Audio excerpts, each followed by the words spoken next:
Hello mga brothers, so ito yung ating pinto. Yan. Ang sukat ng ating pinto ay 80. So ngayon, pasusukatan natin to, palalagyan natin to ng screen door.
Hello mga brothers, tapos na yung ating pinagawang screen door.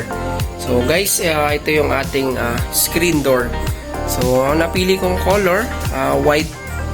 So mas maganda kasi white, uniform yung color natin, kakulay ng ating bahay.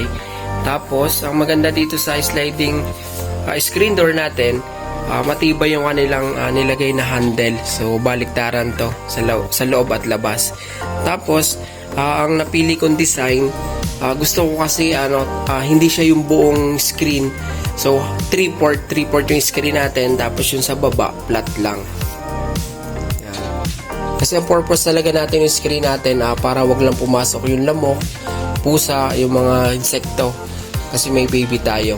So ang napili kong design, ang pinalagay ko dito, triple screen. So mayroon malaki, yung medyo maliit, sa yung pinakamaliit, para talagang yung mga insekto o lamok hindi makapasok sa loob ng bahay. Tapos ang maganda dito, maganda yung nilagay nilang lock. So napakatibay nito. So pwede nating susian.